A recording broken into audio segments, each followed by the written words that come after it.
When you think about Hitchcock movies, well, when I think about Hitchcock movies, I realize how many of them have to do with the whole question of trust. Can I trust this person?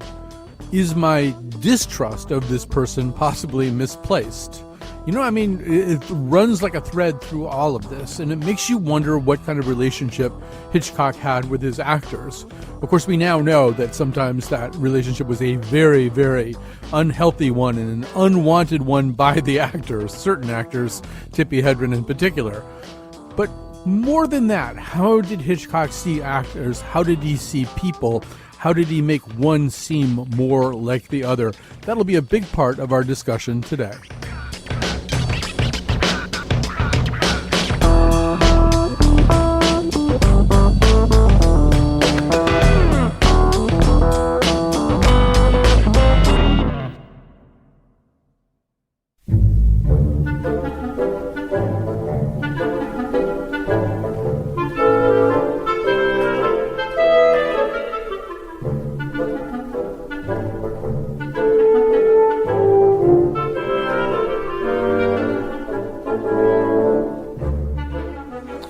All right. Well, if you are of a certain age, you already know what that is. It's the theme music to the Alfred Hitchcock television show. I am living proof that in the 60s, if you were a child, if you were a boy in the 60s or a girl in the 60s, you would know who Alfred Hitchcock was without actually having ever seen anything he directed.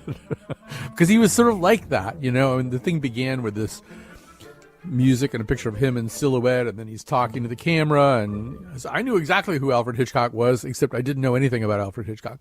He was an unusual director, I think, in that way and in lots of other ways. So we're going to have a conversation in particular about his relationship to actors and acting today. Joining us today is Dan Callahan, who writes about film. His newest book is The Camera Lies, Acting for Hitchcock. Also joining us, as he has many times before, Tom Breen, managing editor of the New Haven Independent, and he hosted Deep Focus on WNHH Radio. It's in his contract, writer. I have to say it that way. He insists on it. And we should also say that we tried to get a woman guest who would be appropriate for this. Jonathan McPants, the producer, tried very hard. I think it's, would have been good in this situation simply because there are so many issues about Hitchcock and women. But you'll just have to trust us or resent us or do whatever.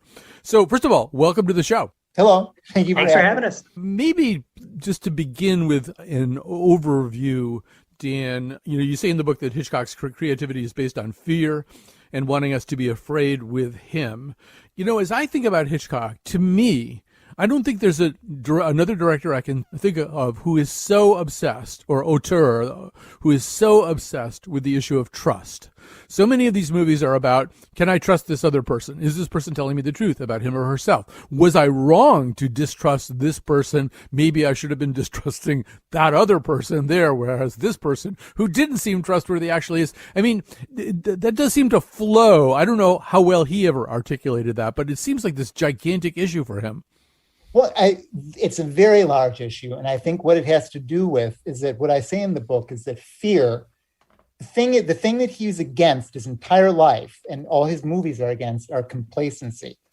He knows that evil can happen because we get too relaxed, we get too comfortable, and as you say, we get too trusting maybe, and we don't see that evil might be among us, and terrible things happen because we are not alert. And he wants us to be alert. That's part of what suspense is, and that's part of what being afraid is for him, is to be very alert and to not be complacent. Runs all through his films. So, Tom, as a person considerably younger than me, and as somebody who has devoted quite a bit of his time and life to film, I'm sort of wondering, I mean, you must have had to kind of almost inhale a lot of Hitchcock all at once. I mean, we talk about binge watching, but, in order to be serious about this, you probably had to ingest an awful lot of Hitchcock. I'm just sort of wondering, from the perspective of somebody who's much more a person of this century as opposed to the last one, how do you process Hitchcock? Who is he to you?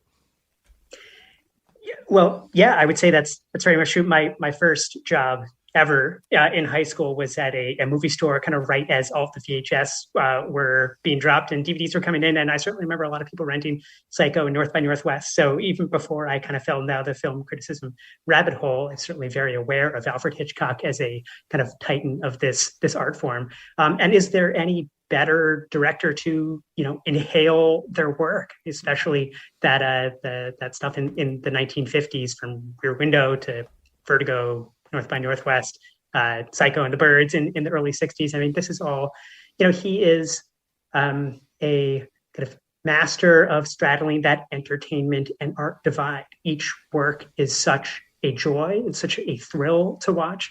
And yet he also, I think, as Dan was saying, as you were saying, because of his incredible sensitivity to interests of fear and of trust, of a really kind of uncertain sense of individual identity, these very modern obsessions that he had, it is very easy just to become, completely wrapped up in his work. The level of kind of audience identification with even the most manic and maniacal of characters is so easy in Hitchcock films, not because they're plausible in a realistic sense, but because he knows, and his actors and actresses know, how to get the audience believing every single bit of it, how to fall into that world. And so as a younger person, slightly younger person, inhaling all of this stuff at once, it is, it almost seems like it's meant to be watched that way all at once, because he is he's an auteur. I should say, one of my, what really got me into movies in the first place, besides working in a movie store, was film criticism. And one of the kind of epochal books for me was Francois Truffaut's interviews with Hitchcock in the early 1960s, published a little bit later. And to have someone, a film geek of that era like Truffaut, so immersed in every single image, every single movie that this guy made, it kind of opened my eyes to how to approach a filmmaker's work, not just one by one, but as a whole. And Hitchcock's a great person to do that with. Dan, well, one reason that I called Tom a person of this century is that Hitchcock is so emphatically giving us this kind of Cook's tour of the 20th century. I mean, and all of his issues about fear and distrust are easily superimposed on the moment. Are you a German spy? Are you a saboteur? Are you a communist spy? Are you, I think the thing is that he knows that evil can be seductive. He knows that evil can be attractive. He knows that a Nazi or a spy might be very charming, very appealing. And he also knows that the good person, the good people, they might not have too much charm. They might not be too appealing. And so these are surface things that can screw us up. And he's very attuned to that. That's part of his whole thing of what we look like, what we seem like, and what we actually are. And that's what's so disturbing about the films and so profound about them. So, Dan, one of the things that I think you stress in the book is, for those reasons, he was interested and attracted to actors who could kind of live in an in-between space, who could, in fact, be kind of dry erase boards of uncertainty and ambivalence, right? The really kind of the Betty Davis type performer maybe isn't the right performer for him because that actor is making such a strong signature. Yes, he, as I say in the book, I think that Cary Grant and Ingrid Bergman are the ultimate Hitchcock actors because they are always straddling a line between this and that. They're on the fence. They aren't definite about anything. It's always in flux. There's an edginess about them. Whereas if you are a Betty Davis, if you are a Brando, if you are a Meryl Streep, it's all going to be very clear and very definite. And he can't use actors like that. He can use actors who, ideally, they look like one thing, but actually there's something else underneath. Like Robert Walker in Strangers on a Train. He had played these kind of aw shucks, soldier ingenue types in the 1940s. And then in Strangers on a Train, he still seems like that, charming, aw shucks, but he's actually a cold-blooded killer. And he's very interested in that switch. All right, so we're going to get back to Robert Walker in just a second, but you spoke of Cary Grant and Ingrid Bergman, which means we have to, by law, play a clip from Notorious. Here we go. Anything else? Nothing important. Just a minor item, but you may want it for the record. What is it? If you can add Sebastian's name to my list of playmates. fast work. That's what you wanted, wasn't it? Skip it. Alex says they've been holding him back all season. Can't but help recalling some of your remarks about being a new woman. Daisies and buttercups, wasn't it? You idiot. What are you sore about? You knew very well what I was doing. Did I? You could have stopped me with one word, but no, you couldn't. You threw me at him. I threw you at nobody. Didn't you tell me to go ahead? A man doesn't tell a woman what to do, she tells herself. You almost had me believing in that little hokey-pokey miracle of yours, that a woman like you could ever change her spots. Oh, you're rotten. That's why I didn't try to stop you. The answer had to come from you. I see. Some kind of love test. That's right. Well, you never believed in me anyway, so what's the difference? Lucky for both of us, I didn't. It wouldn't have been pretty if I believed in you. If I'd figured she'd never be able to go through with it, she'd been made over by love. It's interesting because a few years later, he's having the same conversation with Eva Marie Saint, more or less. But I want to talk a little bit about sex and sexuality at this point. Tom, in a way, Hitchcock is introducing people or is showing people a world of available sex in a way that, particularly in certain periods, might not have been quite as crystal clear as it has been maybe more lately. I'm thinking, that clip is an example, but even the 39 Steps, which came out in 1935, it begins pretty much with this woman saying to this Canadian guy after this weird incident in a nightclub, "Can I go back to your place?" I mean, those are the first words she utters to him, and he kind of, in this very Canadian way, goes, "Oh, okay, take your chances," or whatever. So it's weird because you see this idea of maybe reality being saturated by sexual opportunity, but I think, Tom, as you observed, you also feel this tremendous amount of repression. Yeah, sex I think looms large in Hitchcock's work, to say the least. And to maybe answer this question and also pick up on what you and Dan were just talking about, I mean, I really think that the insight that Dan has in his book about Hitchcock's penchant for, quote unquote, negative acting, or for actors who could be on screen and do nothing as opposed to do a lot, is a really fascinating one. I mean, these are big stars of the art, right? Cary Grant, Jimmy Stewart, Ingrid Bergman, Kim Novak. I mean, these are really familiar faces. And I think the way that Alfred Hitchcock knew how to, make those faces fill the entirety of the screen, make their hands fill the entirety of the screen, really kind of present this individual in their kind of, their most expressive kind of entirety to the audience, but then also have that actor do as little as possible to let the audience kind of fill in the blanks, again, is so such a masterful technique for encouraging audience identification. And what more, thing would an audience want to identify with than these incredibly, attractive people engaged in all of these like really sexually loaded, conversations and occasionally kind of physical interactions.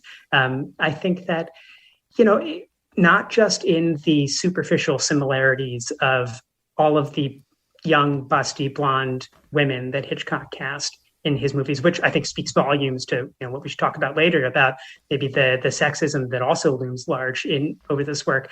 I think that Hitchcock really felt like at a time when Freudian theories of the edible complex and stuff like that were just a really big deal in trying to understand everything about society, everything about art. I think Hitchcock zeroed in on the fraught sexual and sexually repressed relationships we had with lovers, with friends, with family members as maybe the most important motivating influence for every part of life, and combine that with the kind of dreamlike logic that so many of Hitchcock's movies operate by.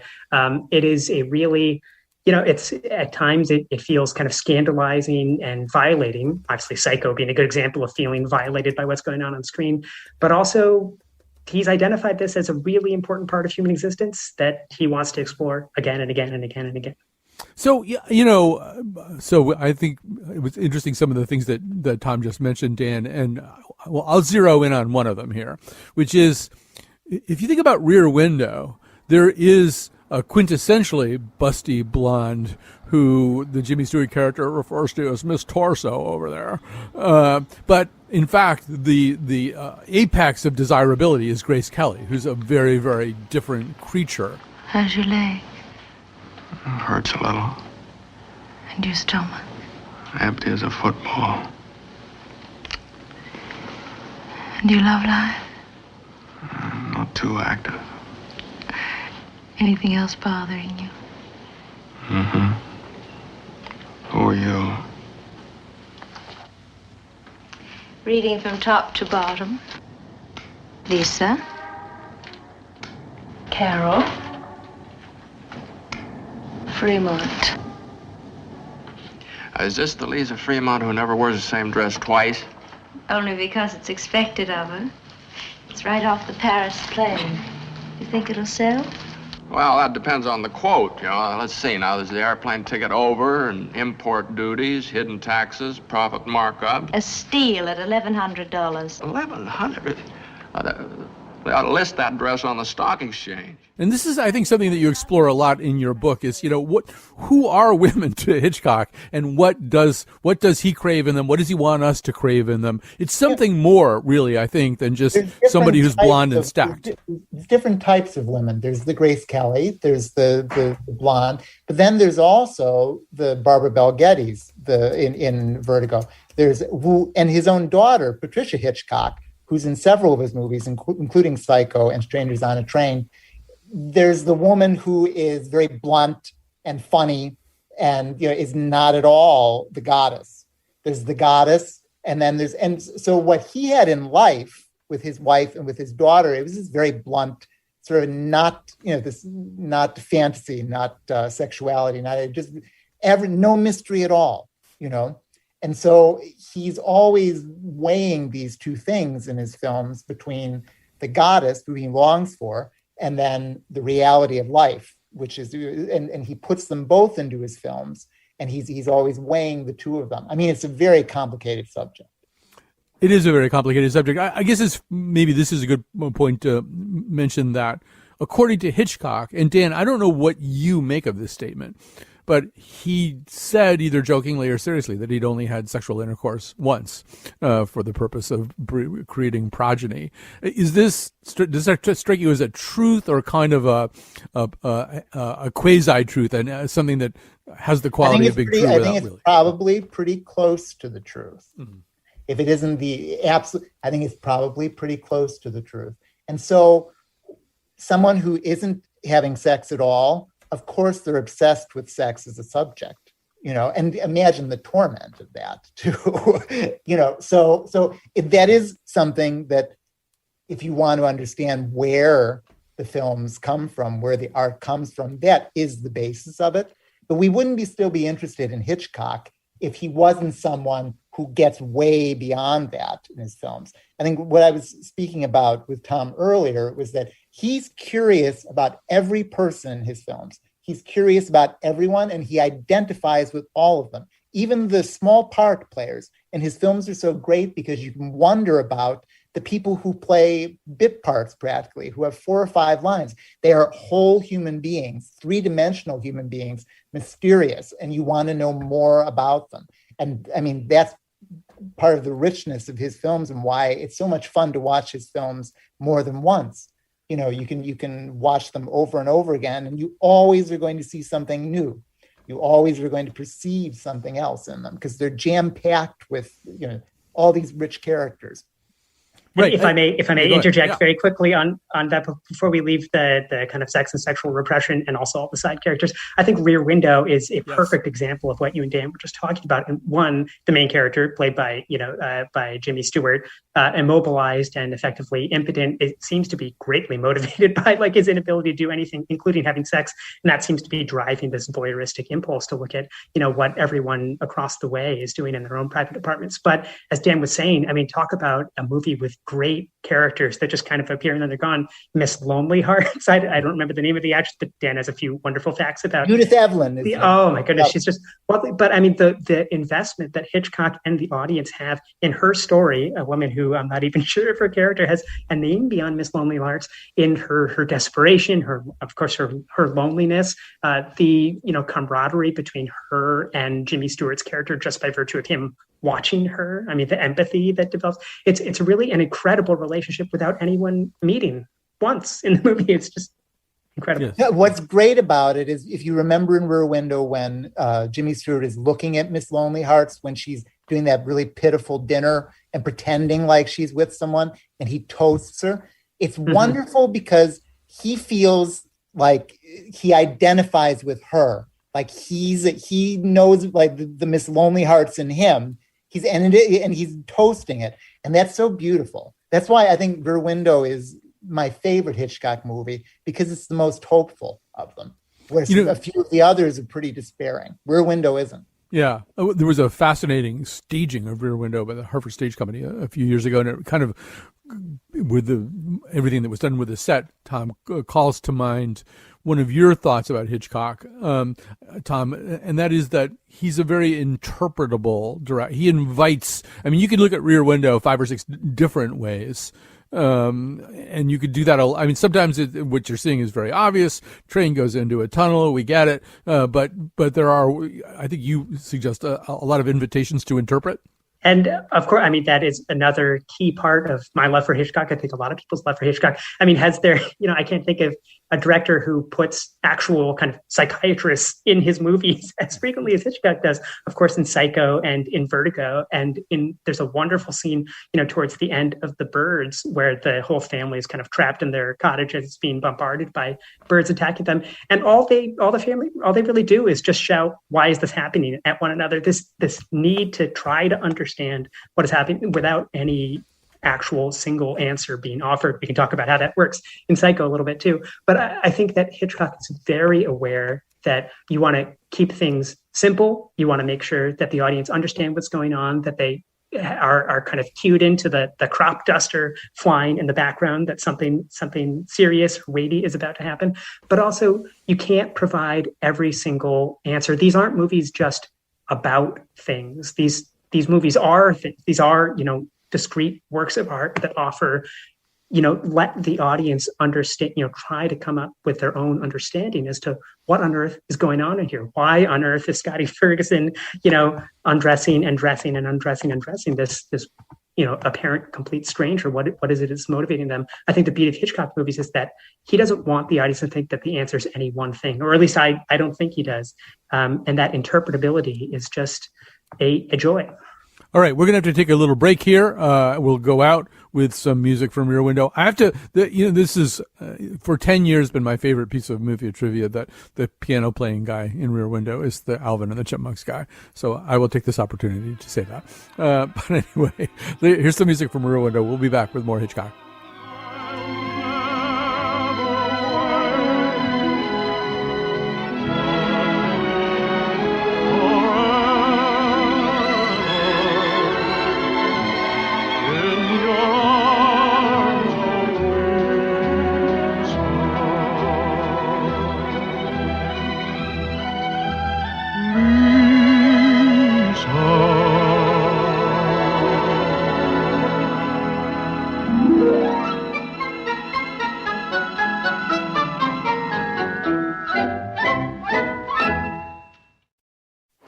Now, let's say that you'd like to get rid of your wife.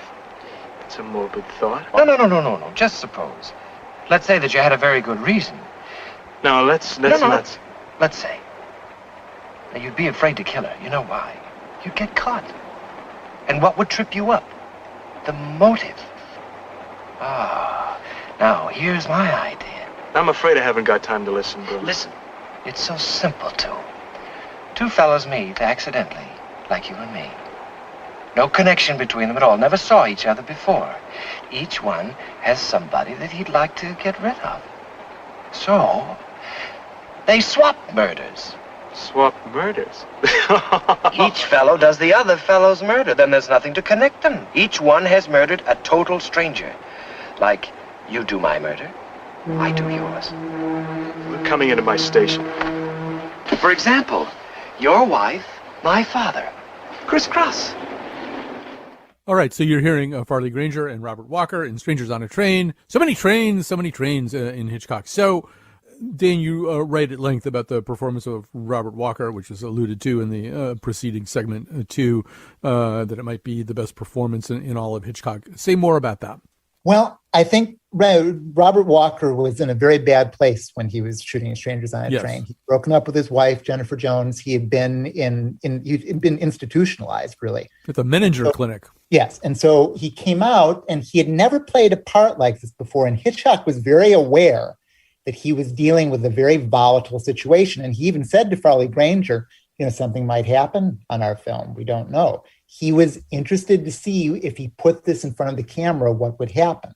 And so to me, we heard just a little, you've heard his voice and everything. There's something about Robert Walker in Strangers on a Train where it's kind of this uncapped essence of just disturbance and danger and this ambiguity. And it's something that you can't even put your finger on what it is because it's so pure, And so really, I think that's why I say that Robert Walker in Strangers on a Train is maybe the ultimate in what Hitchcock wanted from an actor, because it was so non-definite and it was so unsettling. We should say Tom was talking about psychiatrists in Hitchcock movies. Robert Walker was sort of, at least according to one theory, kind of accidentally killed by his psychiatrist. He was having some kind of episode, and his psychiatrist was summoned and gave him some kind of injection that interacted with whatever else he had in his system. At least so goes one theory of Robert Walker's death, which was not too long after Strangers on a Train, too. Yeah. But, Tom, this goes back, what Dan is saying now, goes back to what you were saying before. I just have to quickly recall that I went to see the movie Speed with my friend Lou Wise. And when we walked out, Lou said, "You know what I liked about the movie Speed?" He said, "I always knew what was happening. I was never in any doubt." And Tom, as you and Dan have both alluded to, that's the antithesis of Hitchcock. The entire time in most movies, you don't know what's happening. You don't know who to trust. You don't know which story is true.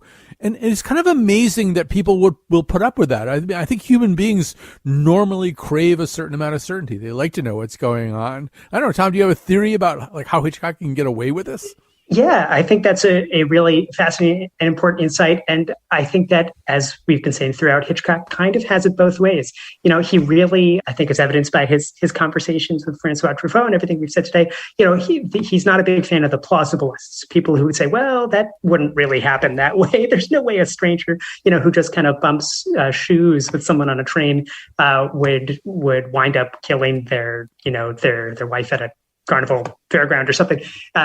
But I think that what Hitchcock's narratives, the lack of kind of certainty and surety they offer the audience, I think formally he is so adept at presenting as clear an image as possible. Again, I think the quintessential example is the crop duster sequence that I alluded to earlier in North by Northwest. Are you supposed to be meeting someone here? Waiting for the bus.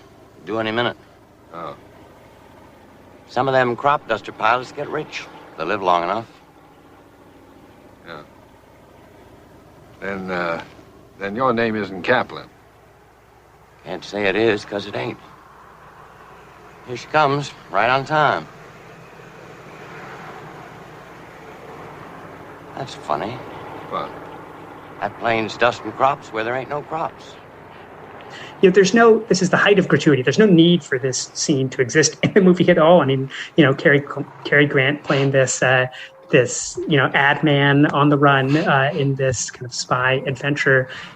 For some reason, he's kind of sent out to the middle of nowhere, this really, middle of farmland. And in this beautiful and almost entirely silent sequence, we see at first that there is a plane kind of zooming around in the background. We don't know that this is going to become the most pivotal part of the climax of this scene, but the way that Hitchcock introduces it visually, orally, the way that we hear what's going on, the way that everyone kind of stops talking, this is what makes film so different than literature or a type of art that's entirely reliant upon what people say and the words that one is reading.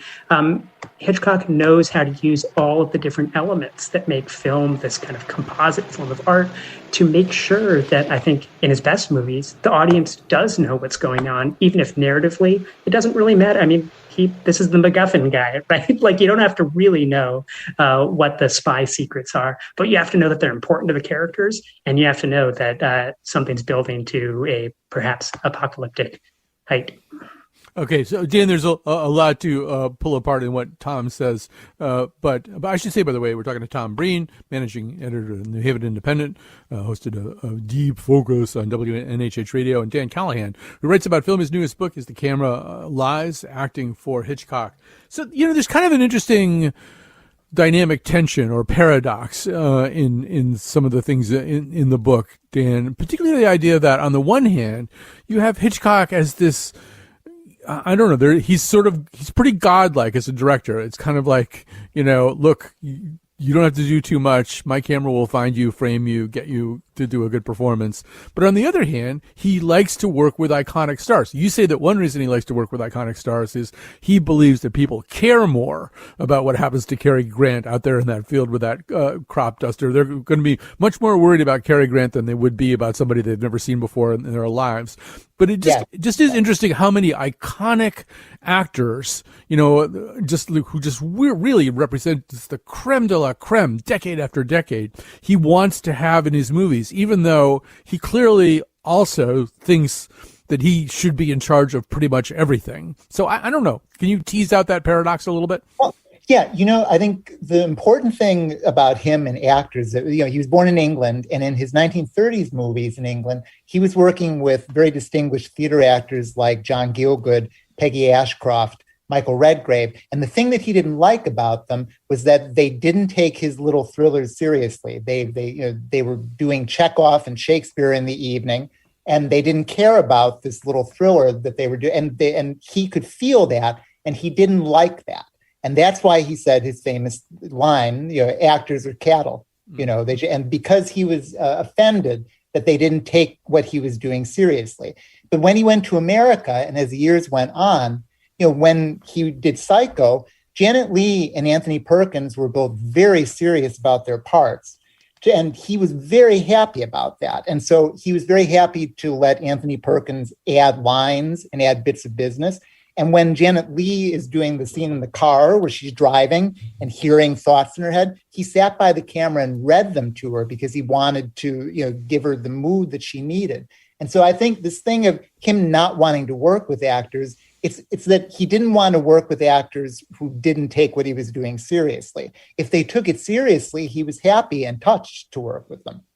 Right. Although paradoxically, another paradox, he told the woman who played Miss Torso to go to Europe and do Chekhov. And then when she came back, he would make her a star. She didn't do any of that stuff. But he obviously had some kind of belief, that the trained actors, he had some kind of faith in that process. But as you're saying, he just didn't want Gielgud coming from his Shakespeare productions and looking down his nose at whatever movie Hitchcock was shooting at the time. I want to talk a little bit about Vertigo. Some people say Vertigo. I mean, it is sometimes clocks in at number one on the list of the greatest movies ever made, which is a pointless exercise anyway, but there you have it. Maybe we should begin by playing the scene that takes place between Jimmy Stewart and Barbara Bel Geddes. I wake up at night seeing that man fall from the roof, and I try to reach out to him, and it's just... It wasn't your fault. I know, that's what everybody tells me. Johnny, the doctors explained to you. I know. I have acrophobia, which gives me vertigo, and I get dizzy. Boy, what a moment to find out I had it. Well, you got it, and there's no losing it. And there's no one to blame. So I quit. You mean to sit behind a desk, chairborne? Where you belong. What about my acrophobia? What about... Now, suppose I'm sitting in this chair behind the desk. Here's the desk. And a pencil falls from the desk down to the floor. And I reach down to pick up the pencil. Bingo, my acrophobia is back. Oh, Johnny, oh. One thing that you said before, Dan, is that Hitchcock's interested in all of the lives of all of his characters. And he's very interested in Midge here and struggled a little bit with Barbara Bel Geddes about how to play these scenes. Tell us what he wound up saying to her. Well, Barbara Bel Geddes was studying at the Actors Studio, and she wanted motivation. She wanted, like we were talking before about how Hitchcock doesn't want to tell you everything. Method actors of the 50s he had trouble with, like Barbara Bel Geddes, because they wanted everything explained to them. And so what he said to her was, now, Barbara, don't act. He didn't want her to act. If you remember that scene at the beginning when Scotty is talking to Midge about how they once were engaged, all she does is she looks down and she looks up. And he doesn't want Barbara Bel Geddes to be signaling to us, oh, I wish we'd gotten married, or, oh, I'm glad we didn't get married. No, he wants a completely blank slate so that we can project what we think might have occurred between them. And that worked very well because there have been whole books written about Vertigo. There have been whole books written about the look on her face practically. So that's the Hitchcock method. Right. It's sort of so it goes against what she wanted and what Montgomery Clift and a lot of the method actors of that time wanted. Right. It's sort of like, just do a couple of little things and I'll come find you. I'll come find you with my camera. I'll frame you. I'll make you who you really need to be. He also apparently had some problems with Martin Landau in North by Northwest for similar reasons, that whole method thing. Although, Tom, another paradox here, which is, you could argue that Kim Novak's performance in Vertigo is one of the most elaborate pieces of kind of attention-getting acting. It's hard to walk away from Vertigo and say, wow, those transformations, that was really amazing. I mean, in a way, that's a real actor's movie. A few things. First, let me say that I love Barbara Bel Geddes in Vertigo as well. And probably my favorite, one of my favorite moments of Vertigo and one of the more emotionally affecting is when, one of the few moments where Bel Geddes does get to emote a bit more evocatively after she kind of makes a mistake, shows this portrait that she thought would be amusing to Scotty Ferguson, and he walks out and he's really hurt. And then, there's just a few seconds where she groans, she kind of pulls her hair, and there's just a small burst of, just complete frustration with herself that I just find devastating, considering how much she's tried not to act beforehand. I think Kim Novak is probably my favorite. This performance as Judy Barton, as Madeline Elster, is probably my favorite performance in any Hitchcock movie. And Dan can correct me if I'm wrong, but I think that Hitchcock also struggled quite a bit working with Kim Novak, who I think he said asked too many questions on set or something like that. And he said a really fascinating thing to her, which she's repeated. She was doing too much, he thought, in the scenes.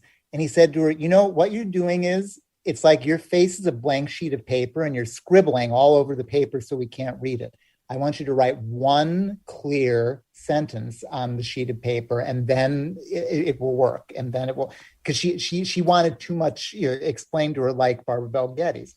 And so she did that. She simplified, and it's the thing that's fascinating is that even though if we've seen the movie a lot of times, in the first half, when Judy Barton is pretending to be Madeline, pretending to be the blonde, if you try to look for Judy Barton playing the part of Madeline in that first half of the movie, you almost can never catch her. You almost never catch, maybe one time, one little look here and there, you can maybe see that this is a person playing a role. But what's fascinating from an acting perspective and from a human perspective is that, in a way, Judy Barton finds the Madeline part of herself, and maybe she likes that part of herself better than her actual self. And certainly Kim Novak could understand that. See, actors act a lot of the time because they want to play someone better than themselves, more articulate, more appealing, and that's what's sad about acting, but that's also what's hopeful about it. And I think that, just very briefly on why I so love this performance. And I think it's, it's a real, just perfect, synchronicity or of character and of actress and performance and of director. I mean, the way that we see Kim Novak merge the characters of Judy Barton and Madeline, especially in the latter half, shows so much about Hitchcock's obsession with people who dissemble, people who try to present, one thing to one person and another to another, but also ultimately the futility of it all of these different urges, this kind of animal quality, that this feral quality that Kim Novak brings to Judy Barton, and also the ethereal quality she brings to Madeline Elster, they exist within the same person. And I think the genius of Hitchcock is that he's able to bring that out in her, in the genius of Novak. She can bring it too. All right, we're going to take a quick break here. We're talking about Alfred Hitchcock and his actors, and we'll do more of that on the other side of this.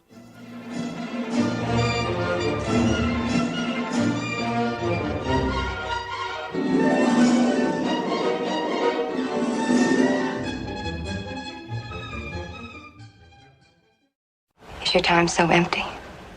No. Well, I run the office and tend the cabins and grounds and do little errands for my mother. The ones she allows I might be capable of doing. Do you go out with friends? Well, a boy's best friend is his mother. You've never had an empty moment in your entire life, have you? Only my share. Where are you going? I didn't mean to pry. I'm looking for a private island. What are you running away from? Why do you ask that? No. People never run away from anything. All right, just hold your thoughts about that clip, both the guests and audience. And let me say that our guests today are Tom Breen, managing editor of the New Haven Independent, and a wonderful writer about film, and Dan Callahan, also a wonderful writer about film. His newest book is The Camera Lies, Acting for Hitchcock. And I have to thank some people, starting with Kat Pastor, is the technical producer of this show. She's in the studio. I am elsewhere. So is Jonathan McPants, who is the producer of this episode and many others. So thanks to all of them, and thanks to you for listening to this show. We have one segment left to go. And so, Dan, there are a lot of ways to kind of chop up the timeline of Hitchcock's movies, of his total oeuvre. But one way you can do it is, and this is all courtesy of Jonathan McPants, but you can say that in 6 years, he made 4 completely indispensable movies: Rear Window, Vertigo, North by Northwest, and Psycho. So 1954 to 1960, he makes those 4 movies. But there's some people who might say that Psycho is kind of a little bit different, a little bit more of a departure, a little bit more of an actual horror movie, as is The Birds, than everything that had gone before. So much of what has gone before are these kind of elegant, interesting people in beautiful locales, people who look like Cary Grant and Eva Marie Saint. This is a really different kind of movie in some ways. Or, Dan, would you argue, no, it's a logical extension of everything he's been doing? No, I think it is very different. And I think the milieu is different. And these are people who don't have money. They lead a black and white life, which is why they're in a black and white movie, and part of her problem at the beginning of the movie is she's in this dead end job. She doesn't have any money. Norman is stuck in this hotel and no one's ever coming to it. And so, but there's a quality of a nightmare there. And Hitchcock was very interested in getting the details right. He sent his production people to Phoenix, Arizona to take photos of lobbies and hotel rooms because he wanted to get atmosphere into it. And I think if you remember Psycho, if you've looked at Psycho, there is a feeling of, the Southwest, the glaring sun, and it is very different from these color films with Cary Grant and Grace Kelly, where there is an escapism element. There's no escaping in Psycho. Psycho is this very, very different kind of thing, very much so. So I think things have gotten darker, things have darkened. Though even in the 40s, they're pretty dark. Notorious is pretty dark. Lifeboat is pretty dark. I should mention, Hitchcock was in charge of editing this footage of concentration camps at the end of World War II. And so he was looking at this incredibly just horrible footage, the worst footage possible. And what he said is to his technicians, he said to them, I don't want you to do anything with the footage. I want it to be very simple because we don't want people to think we've edited it and made it into something Hitchcockian, like cutting and montage and all that. He just wanted it to be very, very, very simple so that people could just look at it, Mm-hmm. So I think that's something to keep in mind about Hitchcock, is that he's very aware of the very worst of human beings, and that's partly where the real darkness in the work starts to come out. All right. Even though I'm dying to have Tom do his take on the end of Psycho, I'm not going to do it because we're running out of time here. And we really have to just explore the question about whether Hitchcock himself is the very worst of human beings and the darkest of human beings. Tom shares a life with somebody who would be really angry at us. So we can at least attempt to deal with this somehow. So, Tom, we know more and more. And as is pointed out in Dan's book, more and more is claimed, too. It's kind of not necessarily clear what the exact truth is. But at some point, Hitchcock's just fairly benign and passive interest in beautiful women turns into something darker and more aggressive and more exploitive. And so what do we do with that now? I mean, we live in an era of cancel culture, but how could you even cancel Hitchcock? Yeah, it's a good question. You know, I'm probably going to for some of the more kind of biographical details and allegations, so I'll defer to Dan, who knows more about that. But of course, Tippi Hedren, the star of the Birds, has said frequently that Hitchcock really harassed her and was really a terror to work with, and potentially kind of really sexually was abusive, harassing, whatever the best words to describe that. I also want to return, I was looking through, different write-ups of Hitchcock for the show, and I came across the film critic David Thompson in his kind of biographical dictionary of film is pretty dismissive of Hitchcock, and he calls him, quote, an impoverished inventor of thumbscrews who show us the human capacity for inflicting pain. And I think that at its worst, I think that is kind of what Hitchcock does, especially to women. I mean, we see this incredible diversity of character, of intellect, of ambition in Hitchcock's women, including Marion Crane, including Judy Barton. And in some of, I think, the movie's most weighed down by this domineering male impulse to control women. I watched Vertigo with Lucy, and she really hated how much, there's just this luxuriating in a man completely destroying the life of a woman, molding her to his very touch. I think that there is something very, critical in Hitchcock's movie of that attitude of men towards women, and yet it's undeniably a source of a kind of perverse pleasure that Hitchcock gets. So whether that is related to his off-screen kind of alleged assaults, I think that on screen we see plenty to feel really queasy about in the way that women, not just the way they look, the way they're treated. All right, Dan, we have a little bit less than 3 minutes left, and this is like a 40-minute conversation, but you can have all 3 minus of those minutes. Well, I mean, I think that what we have to understand is that Hitchcock as a human being and Hitchcock as an artist really are two different things, because his art is better than he was as a human being. I think as a human being, he was a very unhappy man, and towards the end of his life, he behaved very badly, and he behaved very badly with Tippi Hedren. The thing is, in The Birds and in Marnie, Tippi Hedren is very touching in Marnie, and the movie is very touching.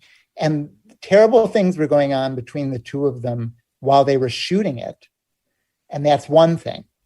The result on the screen is another thing. And Hitchcock would not be worth talking about if he wasn't a great artist. And he's a great artist because he identifies with all of the people in his movies, and that means that he identifies with the women.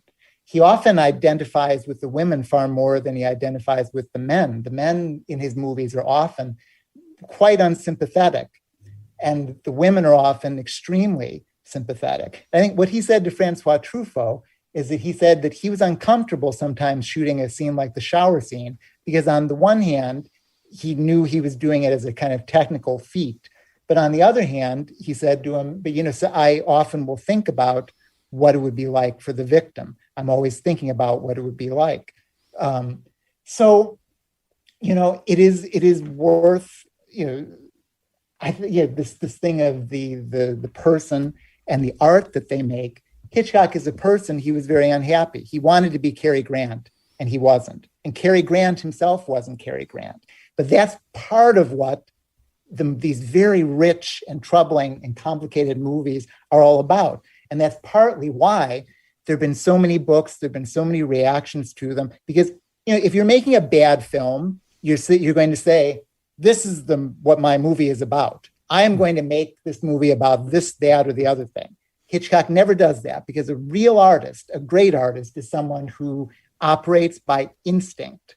They get at things, dreamlike things that are important to say about evil and good and being complacent. I got to stop you right there. We're like literally out of time. Dan Callahan, the book is The Camera Lies, Acting for Hitchcock. Tom Breen is, of course, managing editor of the New Haven Independent, and much more besides. I really hate this song, and I was cheered up to discover Doris Day, who I really love, hated this song too.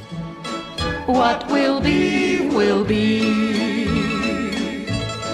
Now I have children of my own. They ask their mother, what will I be? Will I be handsome? Will I be rich? I tell them tenderly, que sera, sera. Whatever will be, will be.